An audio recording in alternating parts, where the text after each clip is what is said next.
This is Fox 9 News at 9. Over the past 24 hours, firefighters across Minnesota have been working tirelessly to put out brush fires. High winds and dry and hot conditions sparking flames in and around the Twin Cities metro area, now leaving charred remains behind. Red flag warnings were in place yesterday, and while it was not as windy today, crews were still out battling flames. Fox 9's Rob Olson headed to some of those grass fires and spoke to firefighters about the conditions. Rob.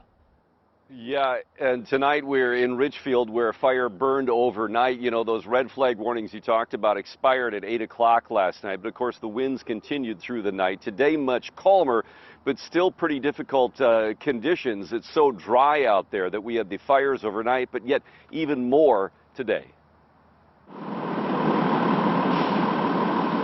I know, I just finally put my flag back up. I had it down about 3 days. It was so windy. Jim Hallgren was enjoying the calmer breezes of this Saturday, doing yard work at his home in Elk River, when he heard sirens headed his way. And then down below, you could see all this smoke. I thought, what the heck is going on here? The hazy smoke soon gave way to flames that they could see were headed straight towards their house. I was thinking about that. I even hooked my hoses up and stuff, just in case, you know, I need to put my hoses on, you know. Even with mild winds of 10 to 15 miles an hour, that fire behind his home and those of his neighbors was spreading quickly.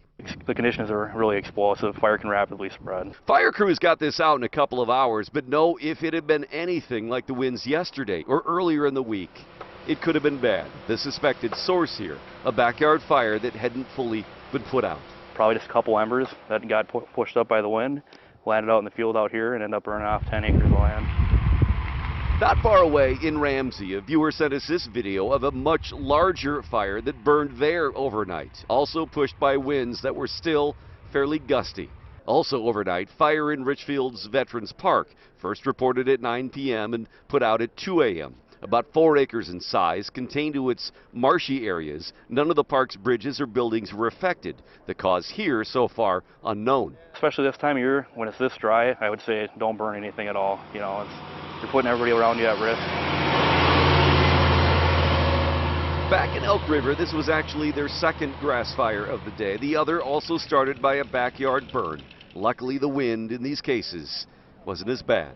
Well, those couple 3 days, like you said, with the wind like that, yeah, been out of control. Yeah, and that's the major factor this past week was that high wind, because once things start burning, they just really get fueled and pushed hard. But again, the conditions remain, the dry conditions out here. So even though we don't have a red flag warning right now, still much of the state is considered by the DNR to be in a high risk area. A lot of counties have burn restrictions still in place, and they say just right now it is not a good time to enjoy a backyard fire. Back to you. All right, Rob, thank you.